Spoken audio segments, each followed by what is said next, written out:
Voici un film qui résume l'histoire de Philippe. Pour ceux qui n'avaient pas tout suivi depuis le début, que j'ai intitulé Philou Story. J'ai trouvé le titre en 5 heures de recherche. Alors, tout a commencé il y a environ 29 ans. Ouais, le petit Philou. Bon, nous, on le connaît tous comme le grand Philippe. Il ressemble à peu près à ça. Oui, je dessine très bien. Des pieds plus gros. Plus gros les pieds. Voilà. Il fait environ un bon 47-48. Les bras, les mains, non, on va reprendre les mains. Il a 5 doigts. Le dernier est un peu tordu des deux côtés. Voilà, comme ça. Il est gras, notre Philou, environ 1m93, les yeux bleus, wow, des super abdominaux et des gros muscles depuis qu'il a commencé la maçonnerie. Voilà, c'est notre Philo d'aujourd'hui, mais on va recommencer un peu depuis le début. On s'est rencontré avec Philippe, on était tout petit, me voilà, avec la peau noire un peu plus bronzée que Philippe. Et les yeux, on va mettre la bonne couleur. Voilà, ça sera plus propre. Donc, on habitait pas loin l'un de l'autre, environ une vingtaine de mètres, je dirais. Voilà sa belle maison et ma belle maison. Pardon, à l'époque, on n'avait pas la cheminée, c'est plus tard. J'avais 3 ans, il avait 2 ans. Et on s'est jamais vraiment séparés par la suite. On a été souvent fourrés ensemble. On a donc grandi dans la même rue. Vous la connaissez, l'impasse des Aubias. Elle est géniale. En haut, il y avait Philippe et sa grande sœur Alexandra. Juste à côté, Steven qui bouclait déjà et sa grande sœur Sandy. Moi, j'étais en face. J'avais pas de frères et sœurs, je m'ennuyais un peu parfois. Et en bas de la rue, Sandy et son petit frère Steven, avec tous les deux leurs yeux à l'amande. Donc j'étais trop content, il y avait plein d'enfants dans cette rue pour s'amuser. Les 5 garçons, on était souvent fourrés ensemble. C'était l'époque où nos parents choisissaient nos coupes de cheveux. J'avais la nuque longue, Steven, une coupe au bol, et Sandy et Steven, une houppette devant. Philippe, ça va, il s'en tirait bien encore. On faisait beaucoup de sport. Énormément de football, beaucoup de foot. Mais bon, c'était pas trop le truc de Philippe. Philippe a aussi essayé le basket ou le tennis. Mais bon, il s'est rendu compte que le sport, c'était pas vraiment son truc. Je vais vous raconter une anecdote rigolote maintenant. On avait essayé d'aller à la pêche avec Philippe.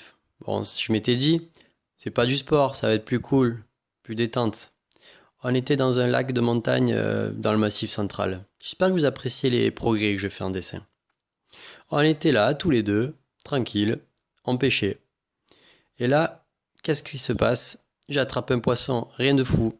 Et lui, Philippe, n'a pas attrapé de poisson ce jour-là, mais il a réussi à me planter l'hameçon dans le doigt. J'ai saigné, bon pas autant, voilà, j'ai un peu saigné. C'était douloureux, c'était pas cool, mais c'est Philippe qui pleurait, parce qu'il était tellement désolé de m'avoir fait mal. Les gens pensaient que c'était lui qui s'était blessé, c'était marrant. Par contre, s'il y a un domaine où on est tous d'accord que c'est lui le meilleur, c'est la bouffe. Alors là, c'est le champion. Après une grosse journée de chantier, je pense qu'il est capable de s'envoyer un bon kilo de viande ou un poulet en entier. Il a ses petits points faibles par contre. Vous les mettez plein de légumes, des bons brocolis, avec un gros poisson, bon, il va faire la grimace, mais je pense qu'il va quand même les manger. Oui, c'est bien lui le meilleur pour manger. Tous les matins, je me préparais, puis j'allais sonner chez Philippe. Allez Philou, on va prendre le bus. Direction ton endroit préféré, à savoir l'école. Donc le collège de Saucé-les-Pins, puis le lycée de Martigues. C'était vraiment pas sa tasse de thé. Mais bon, on n'avait pas le choix. Philippe, il adorait l'histoire de l'art ou la philosophie. Bon, je plaisante évidemment.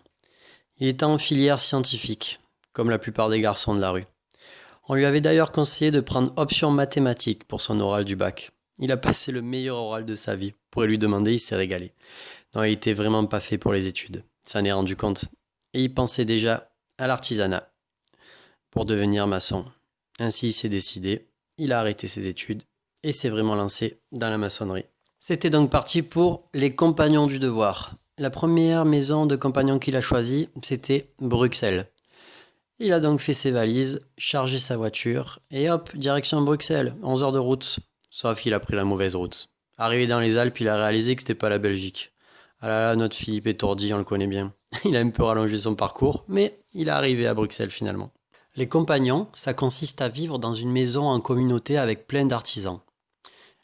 Tu travailles beaucoup la journée, beaucoup le week-end. Par contre, le soir, tu bois beaucoup l'apéro aussi. C'est une très bonne ambiance. Tu dois changer de ville tous les 6 à 10 mois. Philou a commencé par Bruxelles, puis Strasbourg, Chinon et Bordeaux. À moins que Attendez, je me souviens plus trop. C'était peut-être Bruxelles, Chinon, Strasbourg, Bordeaux. Enfin bref, je sais plus trop, vous lui demanderez. Mais en tout cas, il a énormément progressé en maçonnerie, a appris plein de techniques et s'y connaît beaucoup en bière maintenant. Les compagnons, c'est bien au début. Tu travailles avec des gens compétents, tu travailles différents matériaux, tu apprends plein de techniques différentes. Mais le gros point noir, c'est que tu travailles beaucoup, énormément. Il faisait des grosses semaines. Et il n'était pas très bien payé, presque exploité. Il avait une ville, il faisait 60 heures par semaine. Il gagnait 1000 € à peine. Bon, il commençait à en avoir marre de tout ça. Donc, il songeait à partir loin, très loin. Prendre l'avion, faire un peu une année de césure à l'étranger, mais toujours dans la maçonnerie. Donc, son choix, ça a été l'Australie. Il n'y avait presque pas plus loin. Donc, c'est parti pour l'aventure australienne. Ça lui avait redonné le sourire. Il était tellement excité et content de partir vivre si loin à l'autre bout de la planète, au pays des kangourous. Philippe, il a vraiment adoré l'Australie. En cumulé, il y est resté 2 ans. Il est vraiment tombé amoureux de ce pays, mais pas que du pays. Alors, il est donc parti avec sa valise, son marteau et sa truelle direction Melbourne. Il a trouvé du boulot, une coloc de 10-14 personnes et surtout, c'est là qu'il a rencontré Laura. C'est donc ici qu'a commencé cette longue histoire d'amour. Malheureusement, Philippe a dû rentrer en France pour des raisons de paperasse, de visa, etc. Et était pas très content. En plus, il s'ennuyait en France. Il n'y avait pas grand chose à faire. Mais il a réussi à repartir en Australie et récupérer sa Laura, qui lui manquait beaucoup.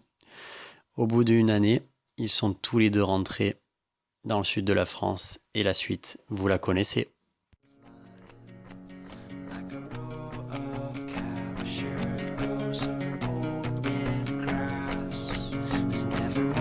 But we've